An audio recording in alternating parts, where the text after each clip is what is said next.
All right, welcome to this lesson here where we're going to be taking a look at how to solve linear equations. We're isolating a variable and often we have more than one step.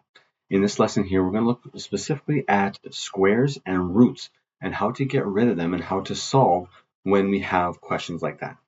I will ask that for each question, you pause the video kind of after the question has been introduced and then try to solve it on your own on a piece of paper. Okay, we'll unpause the video once you have kind of come up with an answer, and then you'll have an opportunity to see how you did on that answer.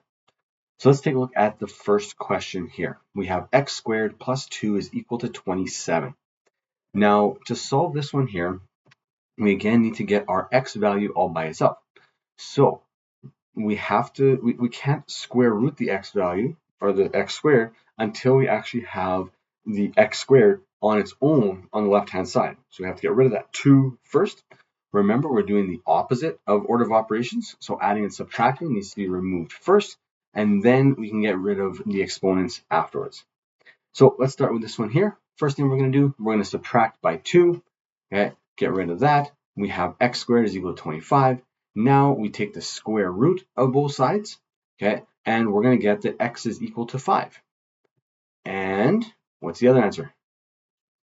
Yeah, hopefully I heard some negative 5s, or hopefully there was some negative 5s. Okay, we have two answers. We have 5 and negative 5. So remember, anytime that you have when you take the square root of a square, we're going to have two answers for it. All right, here's the next one. Pause the video, give this one a shot, okay, and then start it up again when you feel you have the answer. All right, let's try to solve this one here. So we have brackets and exponents, okay? We got to get rid of the exponents first, but we still have to get rid of everything else before that. So we're going to subtract 2 from both sides, okay? We're going to be left with 9. Next step, okay, brackets are the last thing we do, okay? So we have to get rid of everything on the brackets. In this case, we have a squared, so we're going to take the square root of both sides, okay, which is going to remove the squared, and we're going to get an answer of x minus 1 is equal to 3. Now at this point, you can add 1 to both sides and get an answer of 4. Okay, so 4 would work. Now, like I mentioned in the previous example, whenever we take the square root, what happens? Well, we also get a second answer. So it could also be x minus 1 equals negative 3. So we actually have to solve this one as well, doing the same thing, adding 1 to both sides, and we're going to get that x equals negative 2. So there's a couple different ways that we can do this one, okay, or a couple different paths that we need to do this one because there's two answers before we're done the question. So we don't just have 4 and negative 4, we actually have 3 and negative 3, and then we have to finish solving for the answer. All right, let's try this one here. Give it a shot, pause the video, and then come back when you have the answer. All right, let's take a look and see how we did. Again, we have x squared in there, so we have to remove everything away from the x squared first. That's going to mean dividing by 4, and so x squared is equal to 4. Then we take the square root, and we're going to get that x is equal to 2 or negative 2. Okay, so we have the two answers that we could use for that. All right, here's the next one. Okay, pause the video, give this one a shot, and come back when you have the answer.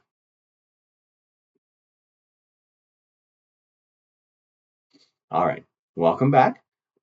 With this question here, again, we have brackets and an exponent, so we have to remove everything else before we get rid of that brackets and exponent, and so we got to get rid of that 2. Now to do that, we're going to multiply both sides by 2, because whenever we have a denominator, we need to multiply by that denominator, and the numerator is not going to change, but the right-hand side will, and we're going to get rid of that 2 in there. Next step, now we get rid of the square root. So we take the square root, we get rid of the squared.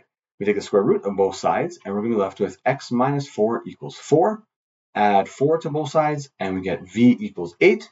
And for those of you that were astute in this one and had that figured out, we have a second possible solution where it could also be negative 4. So then we need to add 4. Again, same thing, and we could get that v equals 0.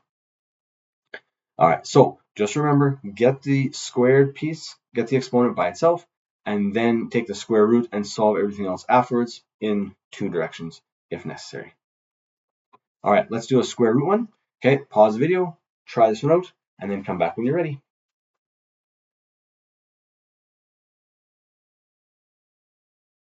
All right, so in this case here, we have to get the square root by itself. Now we have to think of it like brackets. So we have to get it by itself, add 4 to both sides, and we're going to get that x squared equals 6, square both sides, and we're going to get that x equals 36. One answer, that's all we got for this one. All right, next one. Pause the video and then come back when you got the answer. All right, let's take a look here. So we have a square root. Now the square root encompasses the entire x minus 4. So we're going to square that entire thing. And when we do that, we get x minus 4 equals 25. Add 4 to both sides, and x is equal to 29. All right, let's try another one here. Now we got a coefficient in front of the square root.